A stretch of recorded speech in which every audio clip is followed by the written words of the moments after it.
Madame la ministre, monsieur le chef d'état-major des armées, mesdames et messieurs les élus, mesdames et messieurs, en matière de terrorisme, nos ennemis ne connaissent pas de frontières. Le fanatisme guerrier qui se développe à des milliers de kilomètres a des répercussions directes, ici, en France. En tant que service de renseignement et d'action, la mission de la DGSE est claire: protéger la sécurité des Français. C'est pour cela que nous devons combattre le terrorisme là où il prend racine. Le président de la République a eu l'occasion de le dire, avec les terroristes, on ne discute pas, on combat. Et de fait, notre action a permis d'affaiblir durablement nos ennemis. La ministre l'a rappelé. Avec la coalition internationale, nous avons réussi à détruire en Syrie et en Irak le proto-califat qui s'était dressé de Raqqa à Mossoul. Nous sommes parvenus à démanteler les cellules de Daesh, responsables des attentats du Bataclan, qui ont fait 130 morts en plein cœur de Paris. Au Sahel également, notre action a permis de désorganiser les groupes terroristes et d'entraver la plupart de leurs chefs. Grâce à nos efforts de renseignement, grâce aux résultats de nos camarades des armées sur le terrain. Mais la bête bouge encore et la menace terroriste demeure à un niveau très élevé. La lutte contre le terrorisme est un combat que nous menons en équipe, au sein de la communauté du renseignement, et d'abord avec la Direction générale de la sécurité intérieure, vous l'avez rappelé, Madame le ministre, qui est chef de file de la lutte antiterroriste sur le territoire national. Nous travaillons pour qu'il n'y ait pas de trou dans la raquette. Sous votre autorité, Madame la ministre, la DGSE anime la mission de contre-terrorisme du ministère des Armées, en liaison avec nos camarades de la DRM, du COS, de Comcyber et de nos armées. Chaque jour, des centaines de femmes et d'hommes pleinement engagés dans leur mission se mobilisent à Paris et sur le terrain. Chaque jour, nous agissons avec tous les services de renseignement impliqués dans la lutte antiterroriste. Et je souhaite rendre un hommage particulier aux services de renseignement des pays du G5 Sahel, les services maliens, nigériens, burkinabés, tchadiens et mauritaniens qui sont en première ligne à nos côtés. Les groupes contre lesquels nous nous battons appartiennent à deux organisations islamistes internationales, Al-Qaïda et Daesh. Bien que différentes, ces deux organisations terroristes ont en commun la même idéologie mortifère, la même volonté d'expansion. Elles visent, sans distinction, des populations civiles innocentes. Et je souhaite rappeler que plus de 90% de leurs victimes sont des musulmans. Elles soumettent, elles rançonnent, elles terrorisent les communautés locales où elles s'implantent. Elles répandent la haine, la violence et le sang. Mesdames et messieurs, je voudrais évoquer rapidement deux épicentres du terrorisme islamiste mondial, le Sahel et le Levant, où nous sommes particulièrement engagés. Au Sahel, nous combattons deux groupes. Le premier, c'est Daesh au Sahel, connu sous le nom d'État islamique au Grand Sahara, l'EIGS. La lutte contre ce groupe est la priorité qui a été fixée par le chef de l'État lors du sommet de Pau le 13 janvier 2020. Daesh au Sahel est particulièrement actif dans la zone des trois frontières entre le Mali, le Burkina Faso et le Niger, qu'on appelle le Liptako. Il s'agit d'un espace grand comme le quart de la France, un quart de la France. Et nous cherchons là quelques centaines d'individus à peine, très mobiles, à moto ou en pick-up, qui se tiennent en embuscade. Ils sont plusieurs centaines de combattants à mener une guerre totale et sanglante. Daesh commet des atrocités d'une sauvagerie inouïe. C'est cette sauvagerie qui vient de se déchaîner le 2 janvier dans plusieurs villages du Niger, proches de la frontière du Mali, où des dizaines de civils ont été massacrés, car ils ne voulaient pas se soumettre à Daesh. C'est Daesh encore qui avait attaqué de jeunes humanitaires membres de l'ONG Acted le 9 août 2020 dans la réserve de Kouré au Niger, à 60 km de Niamey. 6 Français et leurs 2 accompagnateurs nigériens lâchement assassiné. Daesh au Sahel est dirigé par un terroriste sanguinaire du nom d'Adnan Abu Walid al-Sahraoui, que vous voyez ici. Originaire du Sahara occidental, il a rejoint le djihad malien.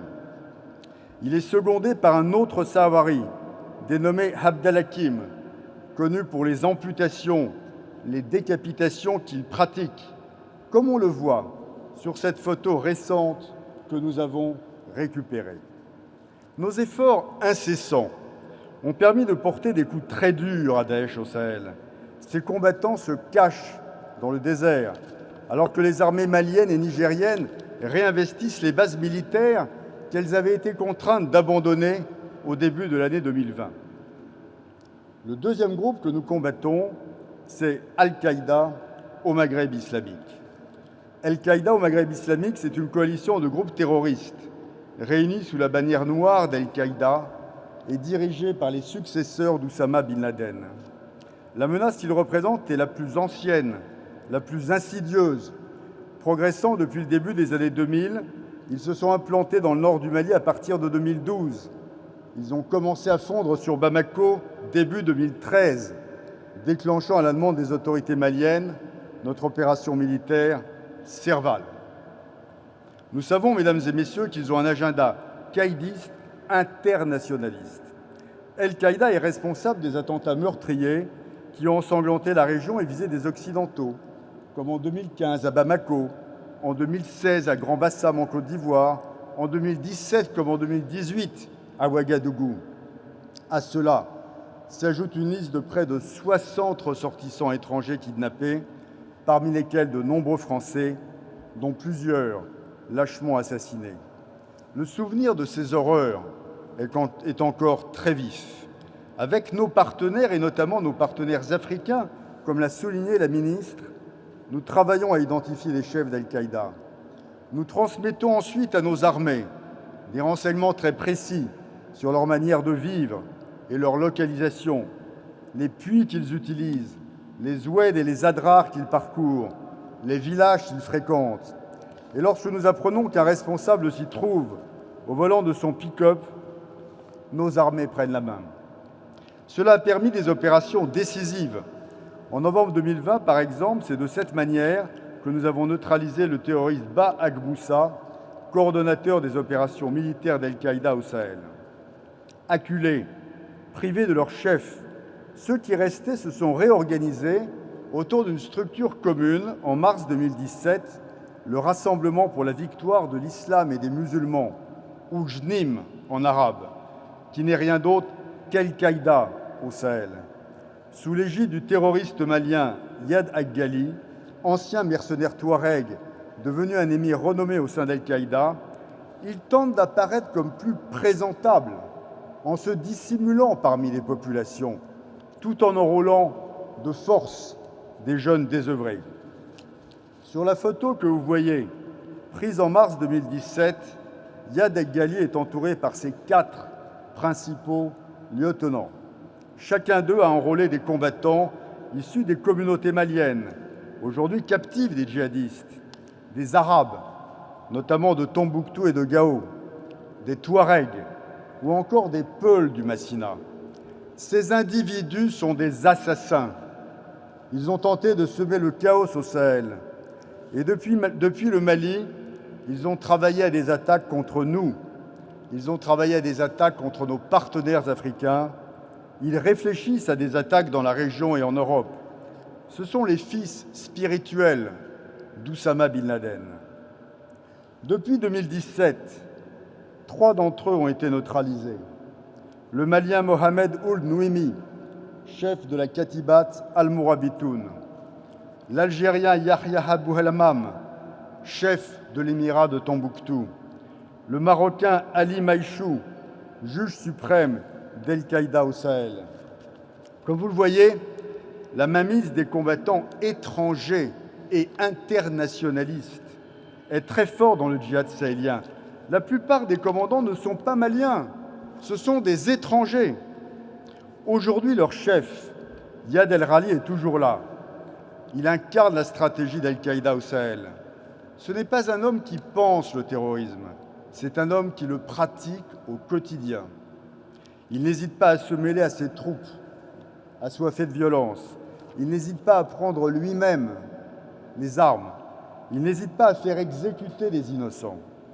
Grâce à l'une de nos sources humaines, nous avons obtenu la vidéo que vous allez voir. Elle a été filmée par un individu évoluant au plus près des chefs terroristes. Obtenir des renseignements de cette nature, c'est le cœur de métier de la DGSE. Dans cette séquence vidéo, 3 chefs d'Al-Qaïda apparaissent. Yad el-Rali, le Touareg du Nord, Hamadoun Koufa, Peul et Émir de la Katibat Massina du Centre, et leur chef algérien, Abdelmalek Droukdal. On les voit assis pendant une réunion stratégique qui s'est tenue au cours du mois de février 2020 au centre du Mali. Ces choix réunissent les grands décideurs d'Al-Qaïda. Et nous le savons maintenant, l'objet de cette réunion était la préparation d'une série d'attaques de grande ampleur contre des bases militaires. C'est là que les chefs d'Al-Qaïda au Sahel ont conçu leur projet d'expansion vers les pays du Golfe de Guinée.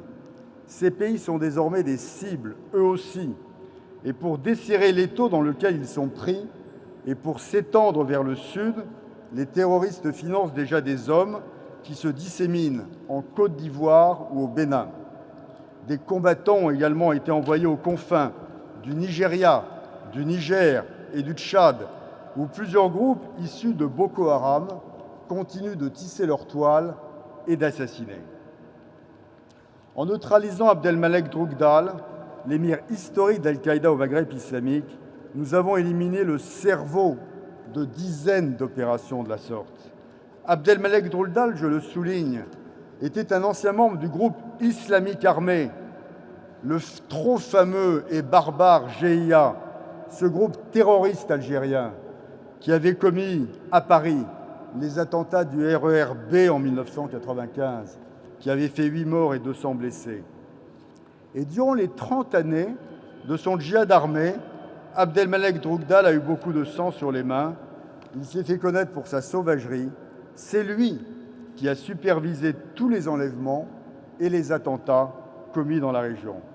Ce redoutable chef terroriste a été neutralisé le 3 juin 2020 lors d'une opération française menée sur renseignement de la DGSE dans la région de Talandak, au plus près de la frontière entre le Mali et l'Algérie. Dans l'organisation d'Al-Qaïda, Droukdal assurait le lien entre le commandement central, localisé en Afghanistan, et les hommes d'Yad el-Rali sur le terrain. Ayman al-Zawahiri, l'actuel dirigeant d'Al-Qaïda dans le monde, Abdelmalek Droukdal, Yad el-Rali, ces 3 individus, je le souligne, sont les héritiers directs d'Oussama Bin Laden. Ils poursuivent son projet politique avec l'objectif assumé de commettre des attentats en Occident et en Europe en particulier. Le 11 septembre 2001 a été préparé dans une vallée afghane. Le 13 novembre 2015 a été conçu dans des rues de Raqqa. Notre mission est simple: aider les États sahéliens à ne pas tomber sous la coupe des terroristes et empêcher ces derniers de reconstituer leur sanctuaire. Les groupes terroristes présents au Sahel veulent empêcher le processus de paix et de réconciliation au Mali, engagé en 2015 avec les accords d'Alger. Et le combat que nous menons vise à favoriser la relance et la réussite de ce processus de réconciliation entre les différentes parties maliennes. Le deuxième épicentre du terrorisme islamiste mondial, c'est le Levant. Dans cette région, nous sommes parvenus avec nos partenaires internationaux à faire reculer Daesh. Il n'est plus aujourd'hui d'empreinte territoriale structurée. Le proto-califat s'est effondré dans les sables syriens. Pour autant, la ministre l'a redit, Daesh continue d'exister sous une forme insurrectionnelle. Des centaines de combattants sont toujours actifs dans des zones situées au nord de l'Irak, dans le désert syrien et dans la poche d'Idlib au nord-ouest de la Syrie. L'organisation se reconstitue sous une forme clandestine. Elle tente de regagner des points d'appui. Des combattants français et étrangers ayant des connexions avec l'Europe et qui sont désormais expérimentés militairement, ont toujours le projet d'y commettre des attentats. En appui de la coalition au Levant et avec nos partenaires régionaux, irakiens et kurdes syriens, nous surveillons que les groupes terroristes ne reconstituent pas leur capacité de projection dans le désert de la Badia, qui est au sud de la Syrie, sur les berges du Tigre et de l'Euphrate et dans les contreforts du Sinjar. Mais nos services suivent aussi l'évolution de la menace en Libye, au Yémen, en Afghanistan, qui restent des points de tension majeurs. La situation en Afrique orientale, depuis les Chebabs de Somalie jusqu'aux infiltrations récentes de l'État islamique au Mozambique, nous préoccupe également beaucoup. Voilà, mesdames et messieurs, nous restons vigilants face à l'émergence de cellules djihadistes dans les zones grises, là où les groupes essayent de se restructurer dans l'ombre, aux frontières de l'Europe. Cette mission de renseignement global, nous y travaillons avec tous nos moyens humains, techniques, opérationnels et avec tous nos partenaires, pour moi d'abord au sein du ministère des Armées, au sein de la communauté française de renseignement et avec nos grands partenaires internationaux. En conclusion, je veux rappeler que la DGSE est là avant, pendant et après pour lutter sans relâche contre le terrorisme. Avant, pour essayer d'anticiper les crises. Pendant, pour accompagner nos armées là où elles sont engagées, comme aujourd'hui en bande sahéro-sahélienne et au Levant. Mais aussi après, pour empêcher par tous les moyens que la menace ne se reconstitue. Je vous remercie, Madame la Ministre.